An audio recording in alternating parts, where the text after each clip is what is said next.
नमस्कार प्रिय विद्यार्थियों, योग शास्त्र से संबंधित महत्वपूर्ण वस्तुनिष्ठ प्रश्न संग्रह भाग 2 में आप सबका स्वागत है।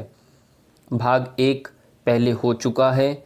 अभी तक जिन विद्यार्थियों ने वो नहीं सुना, नहीं लिखा पढ़ा, उसे एक बार देख लीजिएगा। और ये भाग 2 है जिसे हम आज करने जा रहे हैं। आज का जो सबसे पहला जो प्रश्न है वह ये है, गीता के 6ठे अध्याय के अनुसार योग कब सिद्ध नहीं होता। तो यहाँ एक श्लोक आता है, नात्यस्नतस्तु योगोस्ति न चैकान्त्मनस्ततः न चाति स्वप्नशीलस्य जाग्रतो नैव च अर्जुन। 6ठे अध्याय का 16 नंबर का यदि आप श्लोक देखेंगे तो उसमें ये वर्णन मिलता है, न बहुत खाने वाले का, न बिल्कुल न खाने वाले का, न बहुत शयन करने वाले का और न बहुत जागने वाले का योग सिद्ध नहीं होता। तो यहाँ पर योग जब हम साधना करते हैं तो उसकी सफलता के पीछे किन किन विशेष बातों का हमें ध्यान देना चाहिए, जिनका ध्यान देने से हमारा योग सिद्ध होता है, जिनका ध्यान न देने से योग सिद्ध नहीं होता, उन्हीं के बारे में गीता में वर्णन मिलता है। ये न सिद्ध होने के प्रकार बताए हैं। अब योग सिद्ध कैसे होता है तो उसको आप देखिए। गीता के 6ठे अध्याय के अनुसार योग कब सिद्ध होता है? युक्त आहार विहारस्य, युक्त चेष्टस्य कर्मसु, युक्त स्वप्न बोधस्य योगो भवति दुःखः। अर्थात यथा योग्य आहार विहार करने वाले का, कर्मों में यथा योग्य चेष्टा करने वाले का और यथा योग्य सोने तथा जागने वाले का ही सिद्ध होता है। स्पष्ट हुआ? यानी यथा योग्य यदि आपका आहार है, विहार है उचित मात्रा में, और कर्मों में यथा योग्य चेष्टा है और यथा योग्य आपका शयन हो रहा है, जागना हो रहा है, तब योग सिद्ध होता है। अगला प्रश्न है जो हमने लास्ट वीडियो में देखा, भाग पहले में, योग की व्युत्पत्ति यानी योग का जो प्रारंभ है गीता के अनुसार किस श्लोक में था वो देखा। चतुर्थ अध्याय के प्रारंभिक 3 श्लोकों में वर्णन हमें मिलता है, उसी का ये अर्थ है। प्रश्न 3 में, मैंने इस अविनाशी योग को सूर्य से कहा था। सूर्य ने अपने पुत्र वैवस्वत को, वैवस्वत ने राजा मनु को और मनु ने अपने पुत्र राजा इक्ष्वाकु से कहा। यहाँ तक पढ़ा हमने। इस प्रकार परंपरा से प्राप्त इस योग को राज ऋषियों ने जाना, किंतु उसके बाद वह योग बहुत काल से इस पृथ्वी लोक में लुप्त प्राय हो गया। तू मेरा भक्त और प्रिय सखा है, इसलिए वही ये पुरातन योग आज मैंने तुझको कहा है, क्योंकि ये बड़ा ही उत्तम रहस्य है। ये कथन गीता के किस अध्याय का है और किसने किस से कहा? देखिए, इसका उत्तर है चतुर्थ अध्याय का है और भगवान कृष्ण जी ने अर्जुन से कहा है। इनमें क्रम से आप इनको याद रखिए, किसने किससे कहा और अब कौन किसको कह रहा है। गीता में भोजन के कितने प्रकारों का वर्णन हमें मिलता है? इसका उत्तर है सही 3 प्रकार है। पहला सात्विक भोजन, राजसिक भोजन और तामसिक भोजन। ये प्रश्न आपके पाठ्यक्रम में है और इसे याद रखना है। अगला प्रश्न जो है, अब इन्हीं तीनों जो प्रकार के भोजन हैं इनके बारे में हम विस्तृत से पढ़ते हैं। 17वां जो अध्याय है गीता का, उसके अनुसार सात्विक पुरुष का भोजन किस तरह का प्रिय होता है? उत्तर है आयु, बुद्धि, बल, आरोग्य, सुख और प्रीति को बढ़ाने वाले, रस युक्त, चिकने और स्थिर रहने वाले तथा स्वभाव से ही मन को प्रिय ऐसे आहार अर्थात भोजन करने के पदार्थ सात्विक पुरुष को प्रिय होते हैं। इसके लिए इन्होंने श्लोक दिया है, जो देखिए, आयु सत्व बलारोग्य सुख प्रीति विवर्धनः रस्याः स्निग्धः स्थिरा हृदया आहारः सात्विक प्रियः। 17वें अध्याय का 8 नंबर का श्लोक में ये वर्णन मिलता है। अगला प्रश्न है, गीता के अध्याय 17 अध्याय 89, ये 89 नहीं है, यहाँ पर सिर्फ 9 नंबर ही है। और के अनुसार राजसिक पुरुष को भोजन किस तरह का प्रिय होता है? कड़वे, खट्टे, लवण युक्त, बहुत गर्म, तीखे, रूखे, दाहकारक यानी जलाने वाला और दुख, चिंता तथा रोगों को उत्पन्न करने वाले आहार भोजन जो है करने वाले पदार्थ राजसिक पुरुष को प्रिय होते हैं। कट्व अम्ल लवण उत्योष्ण तीक्ष्ण रुक्षो विदाहिनः आहारा राजस्य इष्टा दुख शोकामय प्रदाः। 17वें अध्याय का 9 नंबर का श्लोक में आप देख सकते हैं। अगला प्रश्न है, गीता के जो अध्याय इसमें आपने तामसिक पुरुष को भोजन आपका बताना है।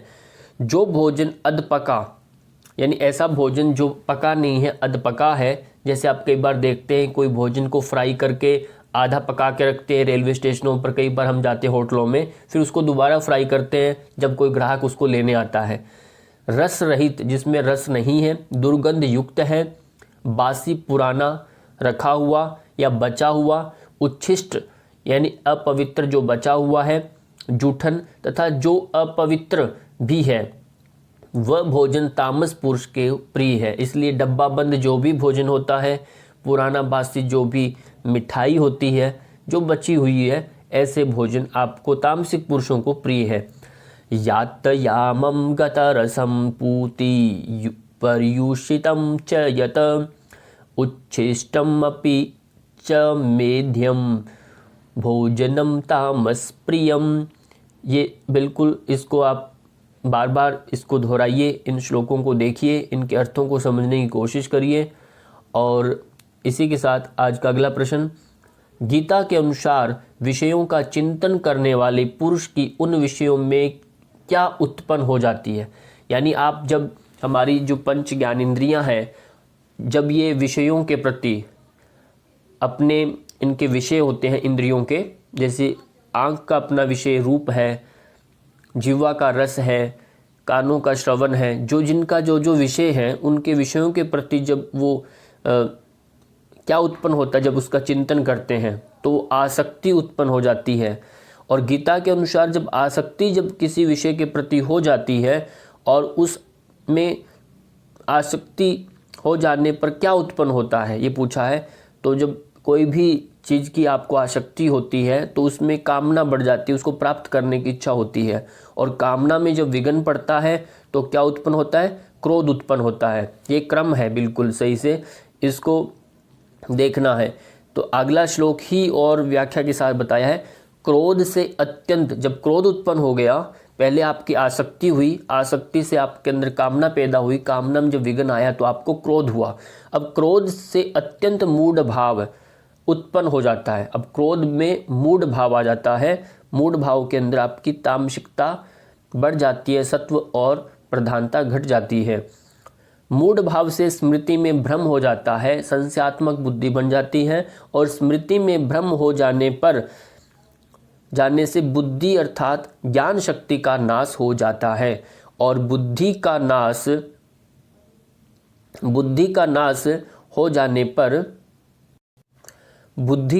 नाश हो जाने से यह पुरुष अपनी स्थिति से गिर जाता है। ये कथन किस ग्रंथ से संबंधित है? तो हमने देखना है गीता से संबंधित है, दूसरे अध्याय का 63 नंबर श्लोक संख्या में इसे आप देख सकते हैं। अगला जो प्रश्न है वह ये है, गीता यानी योग वशिष्ठ के अनुसार व्याधि कितने प्रकार की है? अब योग वशिष्ठ ग्रंथ मैंने पहले ही बताया कि वाल्मीकि जी मुनि के द्वारा ये रचित ग्रंथ है और इसमें व्याधि के प्रकार पूछे गए हैं। व्याधि 2 प्रकार की होती है, एक आदिज व्याधि, दूसरा अनादिज व्याधि। अब इन दोनों को अच्छे से समझेंगे। पहले आदिज व्याधि के कितने उपभेद हैं?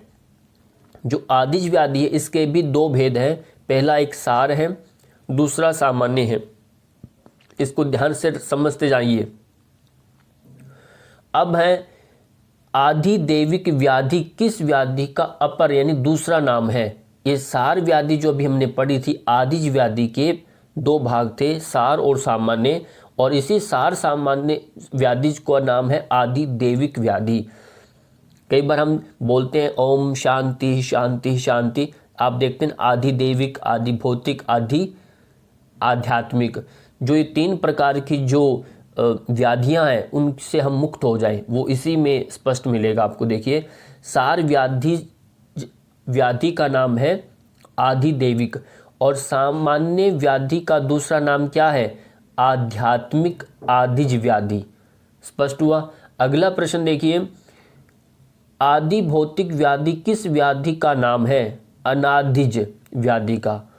अनादिज व्याधि का नाम है आदि भौतिक व्याधि। अब हमारे दोनों प्रकार पूरे हुए, आदिज और अनादिज।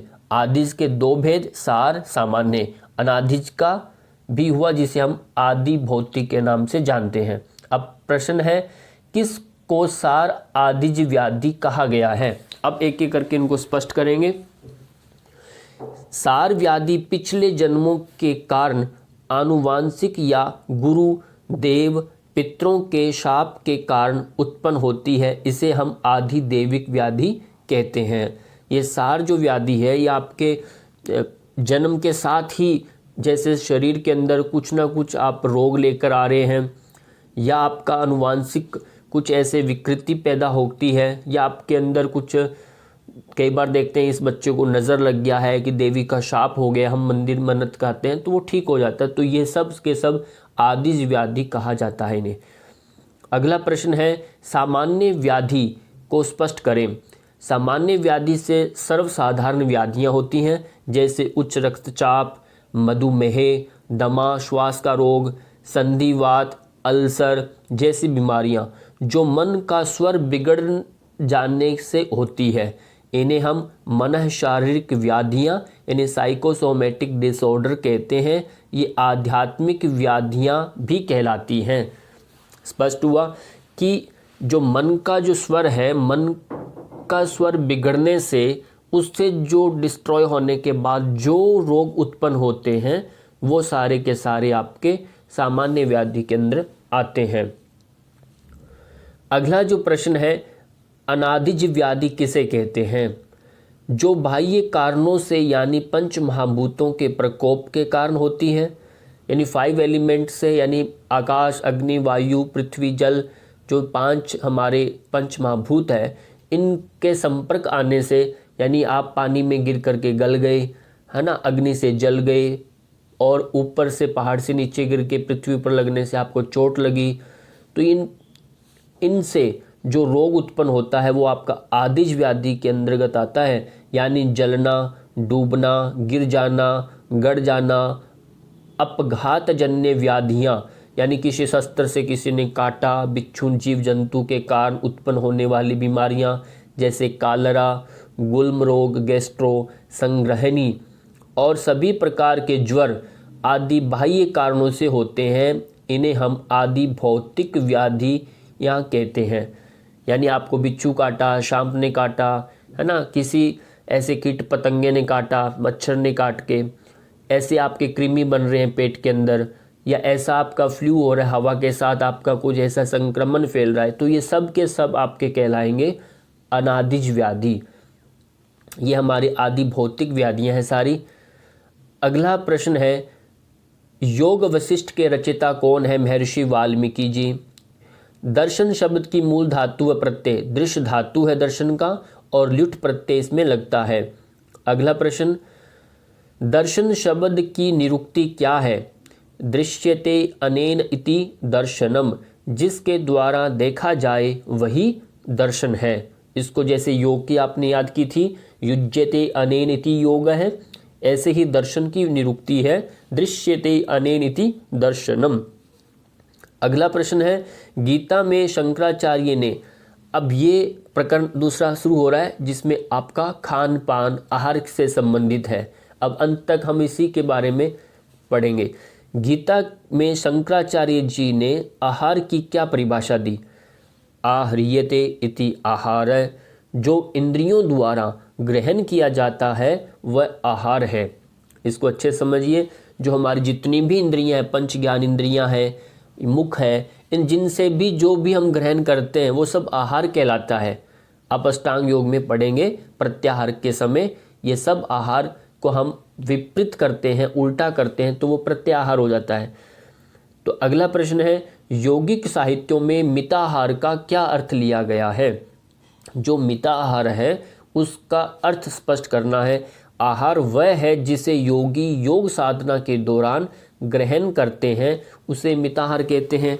अब योग साधना में आपको ऐसा आहार लेना है, जैसे आप व्रत उपवास करते हैं तो उसमें आपको बिल्कुल हल्का लेते हैं, दूध पीते हैं, फलाहार लेते हैं ताकि आपकी साधना में विघ्न ना आए। बहुत ज़्यादा नहीं खाते ताकि आलस्य ना आए। इस तरह से जब आप योग साधना करते हैं तो उसमें आहार का एक प्रक्रिया है, उसमें कैसा आहार आपको लेना है, किसको नहीं लेना, तो उसकी लिस्ट जो है हठ योग ग्रंथों में किस तरह से विभाजित की गई है वो हम इसमें पढ़ने वाले हैं। अगला प्रश्न है, मिताहार शब्द का अर्थ स्पष्ट करें। अक्सर ऐसा पूछा जाता है मिताहार शब्द क्या है, मिताहार का अर्थ ही बताइए। तो मिताहार दो शब्दों से मिलकर बना है। पहला है मित और घन यानी आहार। मित का अर्थ होता है संतुलित और आहार का अर्थ होता है ग्रहण करना, अर्थात आहार को संतुलित मात्रा में ग्रहण करना जिससे हमारा शरीर, मन और अंतःकरण पोषित हो सके। स्पष्ट हुआ?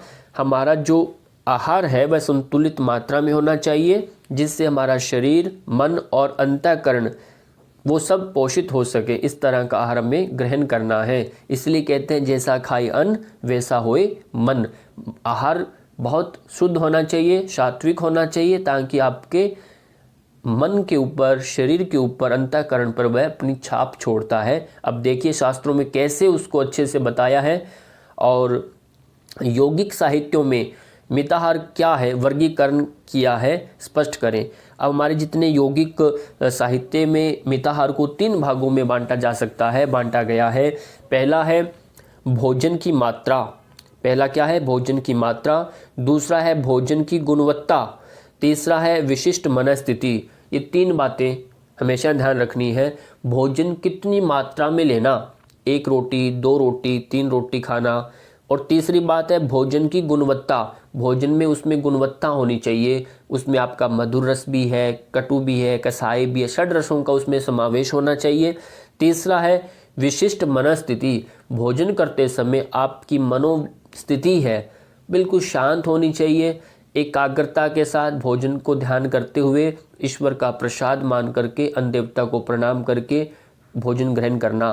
दुर्भाव के साथ, गलत विचारों के साथ, ईर्ष्या, द्वेष, लोभ, मोह के साथ नहीं करना। ये कहा आपकी मनस्थिति शांत होनी चाहिए। अगला प्रश्न है, हठ योग प्रदीपिका 1:58 के अनुसार मिताहार क्या है? हठ योग प्रदीपिका के प्रथम अध्याय में 58वें श्लोक में अनुसार कहा है, स्निग्ध यानी चिकनाई युक्त अर्थ तथा मधुर भोजन भगवान को अर्पित करके अपने पूर्ण आहार का चतुर्थांश कम खाया जाए उसे मिताहार कहते हैं। आपने यदि पूरा पेट 100% यानी फुल पेट भरना है तो उसमें आपने जो 75% ही भोजन लेना है और आपका 25% जो है पेट रिक्त रहे, खाली रहे, इतना ही भोजन करके आपने भोजन ग्रहण करना, ऐसा कहा। अब गैरंड संहिता जो एक ग्रंथ है तो इसके अंदर इन श्लोक संख्या आपने दिखाई दी है। 5वें अध्याय का 21-22 के अनुसार मिताहार की क्या परिभाषा दी है। वहाँ पर गैरंड संहिता के अनुसार स्वच्छ, सुमधुर, स्निग्ध मतलब चिकनाई युक्त, सुरस अच्छा रस वाला, द्रव्य से संतोष पूर्वक भगवान को अर्पित कर आधा पेट भरना, यानी 50% आपको भोजन पेट भरना और आधा पेट खाली रखना चाहिए। पेट के आधे भाग को अन्न से तथा तीसरे भाग को जल से तथा चौथे भाग को वायु संचरण के लिए खाली रखना चाहिए। विद्वानों ने इसे कहा क्या है, मिताहार कहा है। अब दो बातें स्पष्ट हो गई। पहले हठयोग प्रदीपिका के अनुसार आपने भोजन का चतुर्थांश पेट खाली रखना है, भोजन का पेट का। और अगला घेरन संहिता के अनुसार अभी आपने समझा, और रेफरेंस जो आपको दिखाई जा रहे हैं इनको अच्छे समझते जाइए। भोजन के गुणवत्ता के आधार पर कितने भागों में बांटा जा सकता है? दो भागों में बांटा गया है। पहला है पथ्य, जिसे हम कहते हैं खाने योग्य पदार्थ। दूसरा है अपथ्य, न खाने योग्य पदार्थ। हठ योग प्रदीपिका के 1.62-63 के अनुसार पथ्य आहार के बारे में पहले समझते हैं। हठ योग प्रदीपिका के अनुसार योगाभ्यासी को पुष्टिकारक, सुमधुर, स्निग्ध गाय के दूध से बनी वस्तु, धातु को पुष्ट करने वाला, मनोअनुकूल और विहित भोजन, यानी मतलब आपका शास्त्रोक्त जो भोजन कहा गया है उसे, जो विशेष प्रकार का हित युक्त जो भोजन है वही करना चाहिए। उत्तम योग साधकों के लिए पथ्य भोजन ये है। कौन कौन सा है अब देखिए। उसमें आता है आपके चावल आते हैं, जौ आते हैं, दूध, घी, मक्खन, मिश्री, मधु यानी शहद, सूंठ यानी सौंठी जो होती है सूंठ, परवल जैसे फल आदि, 5 प्रकार के साग जिसमें जीवंती, बथुआ, चौलाई, मेघनाथ, पुनर्नवा या मूंग, हरा चना आदि, तथा वर्षा का जल शुद्ध हो, ये सब पथ्य आहार कहलाते हैं। इस बात को ध्यान रखिए। और ये घेरन संहिता के अनुसार आपका आहार है। अब ये आप हठ योग प्रदीपिका के अनुसार। अभी दूसरा है अपथ्य आहार, क्या हमें नहीं खाना चाहिए। इसमें कहा अनुसार करेले को मना किया, कटु होता है, कटु, इमली आदि जो अम्ल है, मिर्च आदि तिक्त है, लवण, गुड़, उशन और हरित साग जैसे यात्रियों का साग, जैसे हम ट्रेवलिंग करते हुए समय आप जो भी रास्ते में हमें खाने को मिलता है वो नहीं खाना।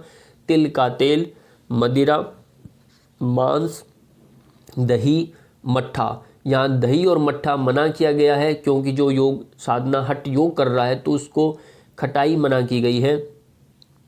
हींग तथा लहसुन आदि वस्तु योग साधकों के लिए अपथ्य कहे गए हैं। स्पष्ट हुआ। इनको एक एक करके क्रम से इनको बार बार पथ्य अपथ्य का चार्ट बना के लिखिए, इनको बार बार दोहराइए, तब ये याद होने वाले हैं। ऐसे ही वाल्मीकि रामायण में अन्न के गुणों के बारे में क्या बताया गया है। अन्न के जो गुण हैं, यदन्न पुरुष दृष्टिर्भवति तदनास्तस्य देवता, अर्थात मनुष्य जैसा अन्न खाता है वैसा ही अन्न उसके देवता अंतःकरण खाते हैं। इसलिए हमारे अंतःकरण में कहते हैं ना ईश्वर का वास है। तो जैसा आप अन्न खाएंगे तो ये मानिए कि आपके देवता भी वही अन्न खा रहे हैं, इसलिए हमें शुद्ध अन्न खाना है। अष्टांग योग ग्रंथ में स्वामी चरणदास जी ने मिताहार के बारे में क्या लिखा है। ये अष्टांग योग जो महर्षि पतंजलि योग दर्शन सूत्र वाला अष्टांग योग नहीं है, ये अष्टांग योग ग्रंथ है जो स्वामी चरणदास जी के द्वारा एक लिखा गया है। उसमें उन्होंने कहा, क्षुधा मिटाई नहीं आलस्य आवई, अर्थात हमें ऐसा या इतना भोजन करना चाहिए जिससे भूख भी मिट जाए और आलस्य भी न आवे। ये मिताहार का उन्होंने डेफिनेशन अपने अकॉर्डिंग उन्होंने दिया है। आज देश तथा विदेश में कितनी प्रमुख संस्थाएं निरंतर भोजन पर नए शोध कर रही है, ये हमें पता होना चाहिए। भोजन के महत्व को जागरूकता प्रदान कर नित्य नए नए शोध करने वाली प्रमुख संस्थाएं निम्न प्रकार से हैं। पहली है आपका फूड एंड एग्रीकल्चर ऑर्गेनाइजेशन, इसमें FAO इसे हम शॉर्ट फॉर्म में कहते हैं। दूसरा वर्ल्ड हेल्थ ऑर्गेनाइजेशन WHO का नाम सुना आपने। तीसरा आता है United nation international children emergency fund UNICEF. ये ऐसा एक बना हुआ है बच्चों का आपका इमरजेंसी फंड है जिसमें हम भोजन की राहत है, किसी प्रकार का जो भूखमरी जहाँ आपात रहती है वहाँ इससे सेवाएं प्रदान की जाती हैं। अगला प्रश्न है, मानव आहार को मुख्यतः कितने भागों में बांटा जा सकता है। इसमें हमारे दो भाग हैं, पहला प्राणी आहार और दूसरा है वनस्पति आहार। प्राणी आहार यानी मांस, मछली, अंडा, दूध आदि, इसको बोलते हैं प्राणी आहार। वनस्पति आहार में आता है अनाज, दालें, शाक, फल, मसाले, भाजी जितनी भी हैं वो सब आपके वनस्पति आहार हैं। अगला प्रश्न अब है, घेरंड संहिता भी एक हठ योग का ग्रंथ है और इसको भी आप ध्यान रखिए। घेरंड संहिता के 5वें अध्याय 17-20 श्लोक के अनुसार पथ्य आहार क्या है। इसमें देखिए घेरंड संहिता के अनुसार साधक को चावल, जौ का सत्तू, गेहूं का आटा, मूंग, उड़द, चना आदि को भूसी रहित ऊपर छिलका उतार कर स्वच्छ करके भोजन करना चाहिए। परवल, कटहल, आलू, मानकंद, कंकोल, करेला, कुंदरू, अरवी, ककड़ी, केला, गुल्लर और चौलाई आदि का शाक भक्षण करें। कच्चे या पक्के केले के गुच्छे का दंड और उसके मूल, बैंगन, कच्चा शाक, परवल के पत्ते, बथुआ और हुरहुर का शाक खा सकता है। ये पथ्य आहार है। देखिए इनमें से बहुत सारे जो सब्जियां हैं या फल जो बताए हैं वो हमें शायद अपने उत्तर भारत में कुछ विद्यार्थियों को भी पता ना हो, कुछ दक्षिण भारत में प्रचलित है। इस तरह से इनके नाम से भी आप सर्च कर सकते हैं, खोज सकते हैं। उनको हम अपनी भाषा में, क्षेत्रीय भाषा में अलग नाम से भी शायद बोलते हैं, हम जानते हैं, पर नाम इससे नहीं पता, इसलिए आप स्वयं इसको एक बार देख लीजिए। अगला प्रश्न है, अब क्या नहीं खाना, अपथ्य के बारे में चर्चा हो रही है। घेरंड संहिता के 5वें अध्याय 23-26 के अनुसार कड़ुआ, अमल, लवण और तीखा, ये 4 रस वाली वस्तुएं यानी कटु, अमल, लवण और तिक्त, ये तो खाना ही नहीं है। और भुने हुए पदार्थ, दही, छाछ, उत्कट, मदल, ठीक है, ताल और कटहल का त्याग करें। कुलत्थी, मसूर, प्याज, कुम्हड़ा, शाकदंड, गोया, केथ, ककोड़ा, ढाक, कदम्ब, नींबू, बड़हड़, लहसुन, कमरख, पियार, हींग, सेम, बड़ा आदि का भक्षण योगाभ्यास में वर्जित है और योगारंभ में, स्टार्टिंग में ये वर्जित है। ये सब अपथ्य आहार में आते हैं। संतुलित आहार का अर्थ व उसकी आवश्यकता के प्रमुख कारण क्या क्या हैं, यह आपने बताना है। वह आहार जो सभी पोषक तत्वों को प्रदान करता है उसे संतुलित आहार कहते हैं तथा आवश्यकता के प्रमुख कारण। अब देखिए आहार क्यों लेते हैं, उसमें ऊर्जा के लिए लेते हैं, शरीर निर्माण के लिए लेते हैं, शरीर की क्रियाओं को सुचारू रूप से चलाने व सुरक्षा प्रदान करने के लिए हम ये संतुलित आहार लेते हैं। आहार के प्रमुख घटक क्या क्या हैं, इसमें प्रोटीन है, कार्बोहाइड्रेट, वसा, विटामिन, खनिज पदार्थ, जल इत्यादि सब ये आहार के प्रमुख घटक हैं।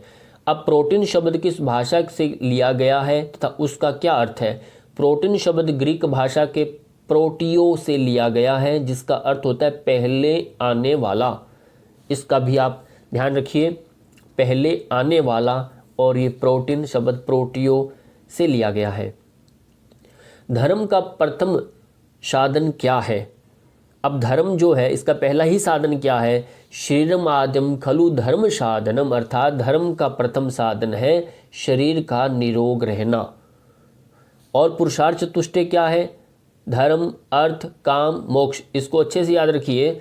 ये पुरुषार्थ हमारे चतुष्टय है और इसी की प्राप्ति करना, इनकी प्राप्ति करना हमारे ईश्वर, हमारे शरीर का, हमारे जीवन का लक्ष्य होता है। अगला प्रश्न है, पुरुषार्थ चतुष्टय की प्राप्ति का मूल कारण क्या है। पुरुषार्थ चतुष्टय की प्राप्ति के लिए हमें शरीर का आरोग्यवान होना परम आवश्यक है। शास्त्रोकारों में कहा है, धर्मार्थ काम मोक्षानाम आरोग्यम मूलम उत्तमम। और धर्म, अर्थ, काम, मोक्ष की यदि प्राप्ति करना चाहते हैं तो इन सब के अंदर मूल जो है वो आपका आरोग्यता है। बिना आरोग्यता से ये प्राप्त नहीं हो सकता। अब आता है छांदोग्य उपनिषद के अनुसार आहार के बारे में।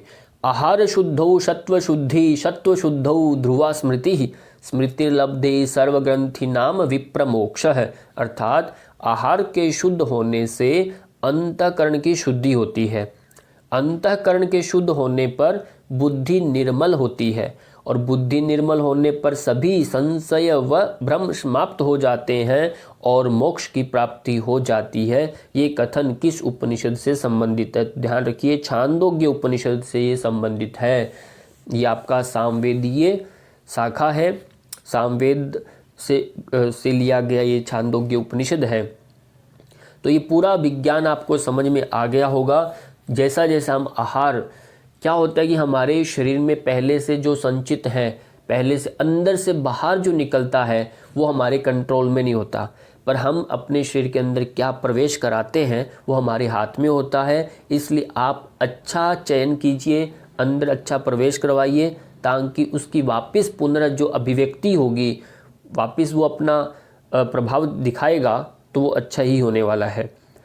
अब छांदोग्य उपनिषद में वर्णित अन्न में 3 कोश कौन से हैं उन्हें बताना है। अन्न में 3 कोश हैं। पहला स्थूल, सूक्ष्म और कारण। स्थूल में स्वाद है एवं भार होता है, सूक्ष्म में प्रभाव होता है और गुण होता है उसके अंदर, तथा कारण कोश में अन्न का संस्कार होता है। इसलिए कहते हैं ना, जो अन्न आप खाते हैं वैसे ही आपके संस्कार बनने वाले हैं।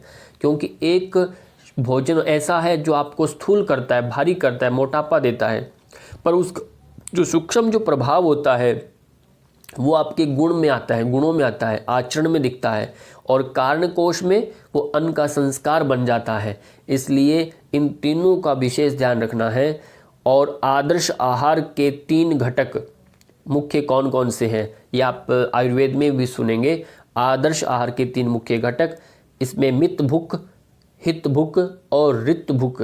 मित भूख का मतलब भूख से कम खाना, हित भूख यानी सात्विक ही खाना है, रित भूख यानी न्याय उपार्जित खाना। ऐसे बेईमानी से भोजन ग्रहण नहीं करना, आपका न्याय से उपार्जित जो भोजन है वही ग्रहण करना है। छांदोग्य उपनिषद के अनुसार मन, प्राण और वाक किसका सूक्ष्मतम भाग है? स्पष्ट करें। मन, प्राण और वाक।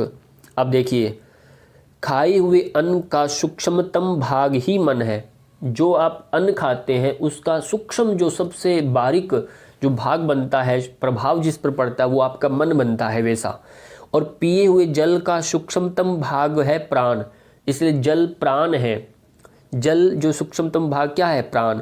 और खाए हुए तेज यानी आग्नेय अंश का सूक्ष्मतम भाग जो है वाणी है।